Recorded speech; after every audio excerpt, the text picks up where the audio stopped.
Sobat Tani, apa kabar? Semoga tanamannya subur dan panennya melimpah ya. Hari ini kita mau sedikit bernostalgia, bahas satu varietas padi yang bisa dibilang jadi legenda di persawahan Indonesia. Ada yang bisa tebak? Betul sekali, kita akan kupas tuntas tentang padi IR 64.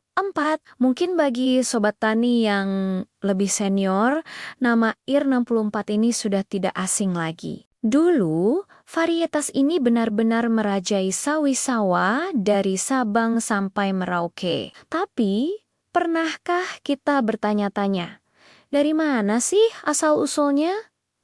Kenapa IR 64 bisa begitu populer pada masanya? Nah, padi IR 64 atau yang sering disebut juga Cetra ramos, pertama kali dilepas oleh pemerintah pada tahun ke-1986, ini bukan varietas asli Indonesia, melainkan hasil persilangan yang dikembangkan oleh International Rice Research Institute atau IRRI yang berpusat di Filipina. Nama IR itu sendiri merupakan singkatan dari institut tersebut. Jadi, ini adalah buah kerjasama internasional yang sukses diadopsi oleh petani kita. Kehadirannya saat itu benar-benar membawa angin segar dan menjadi bagian penting dari program swasembada pangan di era Orde Baru.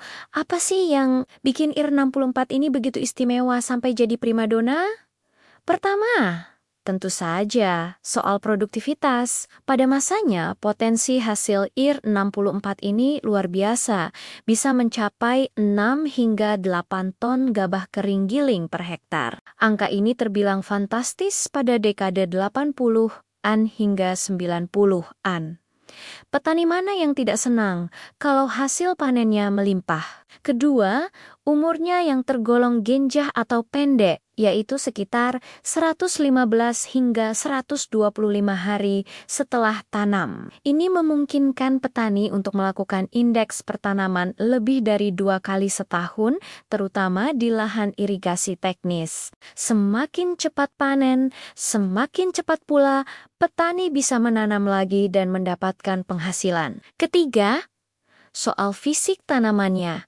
Batang podi, IR 64, dikenal kokoh dan tidak mudah rebah. Ini penting sekali, karena tanaman yang rebah bisa menurunkan kualitas gabah dan menyulitkan proses panen. Dengan batang yang kuat, IR 64 lebih tahan terhadap terpaan angin dan hujan ringan, memberikan rasa aman bagi para petani, dan yang tidak kalah penting, tentu saja kualitas nasinya. Konsumen Indonesia itu seleranya unik. Kita suka nasi yang pulen, tapi tidak terlalu lengket. Nah, IR 64 ini menjawab selera pasar dengan sempurna. Berasnya bertekstur panjang, warnanya putih bening, dan saat dimasak, nasinya pulen sedang. Aromanya pun wangi khas yang disukai banyak orang. Tidak heran kalau beras dari varietas ini laku keras di pasaran, dan harganya stabil. Dari sisi petani untung, dari sisi konsumen puas. Paket komplit, namun seperti kata pepatah, tidak ada gading yang tak retak. Kejayaan IR 64 pun mulai menghadapi tantangan seiring berjalannya waktu. Penanaman secara masif dan terus-menerus selama bertahan-tahan membuat varietas ini kehilangan ketahanannya. Ibaratnya hama dan penyakit jadi terbiasa dan berhasil menemukan celah untuk menyerang. Musuh utama yang akhirnya menumbangkan dominasi IR 64 adalah hama wereng batang coklat dan penyakit hawar daun bakteri atau yang kita kenal sebagai penyakit kresek. Selain itu, penyakit BLA juga menjadi ancaman serius. Ledakan serangan hama dan penyakit ini membuat petani seringkali gagal panen. Produktivitas yang tadinya tinggi, perlahan-lahan menurun. Pemerintah dan para peneliti pun harus bergerak cepat untuk mencari solusi. Merespons tantangan ini, lahirlah varietas-varietas baru yang lebih unggul dan lebih tahan terhadap hama penyakit yang mewabah.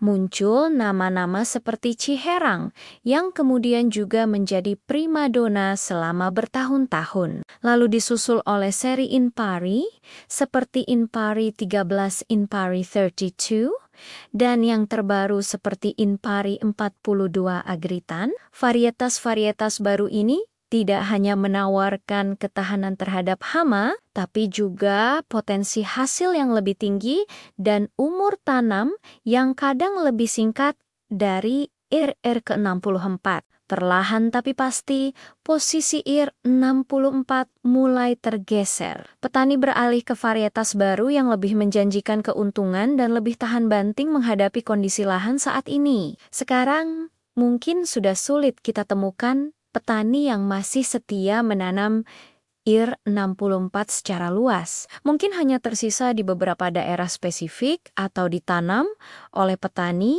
yang memang rindu dengan cita rasa nasinya yang khas. Meski Bijicu, jasa dan peran IR 64 dalam sejarah pertanian Indonesia tidak akan pernah terlupakan. Ia adalah saksi bisu perjuangan para petani dan tonggak penting dalam upaya kedaulatan pangan bangsa. IR 64 telah menjadi induk atau materi genetik bagi pengembangan banyak varietas padi unggul modern yang kita tanam hari ini. Jadi secara tidak langsung, darah sang legenda ini masih mengalir di sawah-sawah kita. Ia mengajarkan kita sebuah pelajaran penting bahwa dalam dunia pertanian, inovasi itu harus terus berjalan. Tidak ada varietas yang bisa unggul selamanya. Tantangan akan selalu datang silih berganti.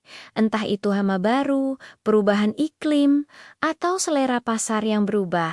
Makanya, penelitian dan pengembangan benih unggul menjadi kunci untuk menjaga ketahanan pangan kita di masa depan. Itulah tadi cerita singkat tentang padi IR 64, sang legenda yang pernah merajai persawahan Indonesia. Walaupun sudah digantikan oleh generasi yang lebih baru dan lebih canggih, kenangan akan masa keemasannya akan selalu ada di hati para petani Indonesia. Nah, saya jadi penasaran nih sama sobat tani semua, apakah di antara kalian ada yang punya pengalaman menanam IR 64 atau mungkin punya kenangan khusus dengan varietas ini? Jangan ragu untuk berbagi cerita di kolom komentar ya. Diskusi kita akan membuat kita semua semakin kaya akan pengetahuan. Terima kasih sudah menyimak video ini sampai selesai. Semoga bermanfaat dan menambah wawasan kita semua. Jangan lupa tekan tombol like jika kalian suka dengan konten ini, dan yang paling penting, subscribe channel ini agar tidak ketinggalan informasi menarik seputar dunia pertanian lainnya. Sampai jumpa di video selanjutnya. Salam petani Indonesia.